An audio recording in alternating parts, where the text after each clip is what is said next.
Hey guys, so this video, I'm going to basically continue with our automation framework, and we have to add a couple more things on here. We want to talk about grouping our tests, right? And with PyTest, um, sometimes you want to basically group your tests. So you want to have some tests called regression tests and some tests called sanity tests or smoke tests. You don't want to run everything, but you want to group your tests into, because you say your test cases are going to be many test cases for different features or different things. Then what you will need to do is you need to group them, right? If you want to run just a specific one or things like that. And that is basically defined by markers, right? And we'll talk about markers right now, just a little bit, um, so that you can understand what markers are and how we can create it quickly. So again, these video series are just to make it quick, get you up and running quickly. So I don't want to spend too much time on each of explain every single thing here about markers, but we're going to introduce the concept of grouping tests by markers, right? And that's basically what this video is about. So PyTest allows us to use markers on test functions, right? Markers are just are used to set various features or attributes of test functions, right? PyTest provides many PyTest does provide many inbuilt markers such as xfail and skip and parameterize. Apart from that, user can create their own markers names, right? So markers could apply to on a test using syntax. For example, we can do pytest.mark, right? And then the name of the marker, right? So what we'll do, let's first create in your test cases folder, create an INI file. So PyTest INI file. And here is where you're going to define your markers. So you can put PyTest in the brackets and then markers equal and name your markers. And you can name it different names. These could be your specific name. And then you can actually research more about the different type of inbuilt one like xfail, skip, and parameterize. We're not going to touch that on these videos, but we can touch those later on. But I just want to show you how you can integrate it and how to use it, and from then you can actually expand it, right? So so you create this file where it's going to be able to read. So these are the markers that you basically define. And then in there, so you can go to your test cases, for example, and say, for example, login data-driven tests. Like with data-driven tests, I'm going to mark it as sanity tests, right?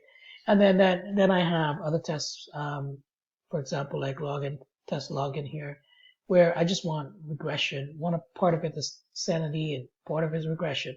So the way I do that is I at pytest.mark sanity or at pytest.mark regression, right?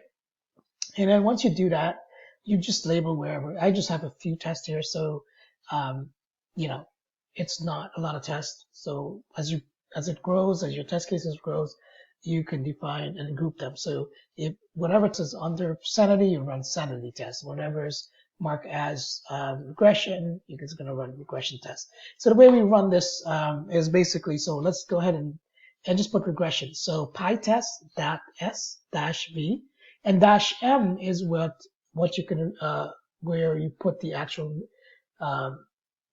name of the markers that you want to run. So you can actually run both the regression um, and the sanity, or you can run just the sanity or the regression. In this case, let's just run regression by itself. So I just put pytest-s-v-m, which you specify regression, and then everything else is the same, like .html equal ./report report, because that's where our report's going to be saved, right? So next the thing, and then in this case, where we initially used to run just specific test cases, like a test login or whatever it is here, like I apologize, but test cases or test login data driven. Now you want to just run test cases /. So everything in the test cases folder in that package. So we're going to run that and then specify the browser you want to run it in, and then let's press enter. So what's going to happen is going to collect how many tests are in there. So it's basically out of 2, it's selected these one of the test cases there, and just choose one.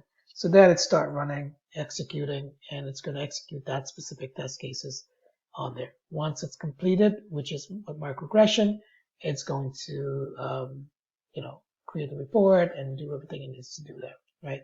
And that runs pretty well. So that's how, this is part of the framework that we created right now from scratch. And again, you can extend this to add other third-party libraries that you can do, say, API testing or different type of database testing.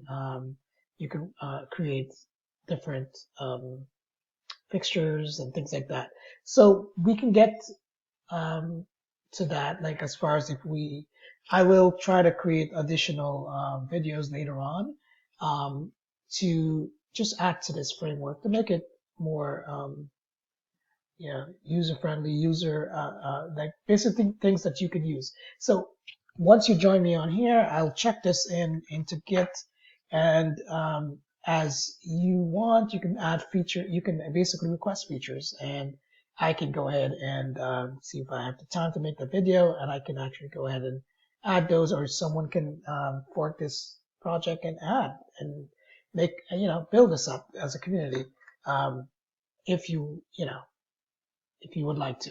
But basically, this is meant for you to get started and migrate from there. So anyways, thank you guys for following me and joining me on this journey. So the next thing we want to do, once I finish here, I'm going to show you guys how to check out into GitHub and then add your code into GitHub so you can have your copy there. And after that, we'll do the final thing of adding this into, say, adding a test into like a Jenkins, or let's choose Jenkins for now as our continuous integration framework to do that. So anyways, look forward to joining you again on my next video. So please feel free to like and subscribe and follow me, so anytime there's a new video, you'll be notified. All right, thanks again. Thank you. Thanks, guys. Thanks again.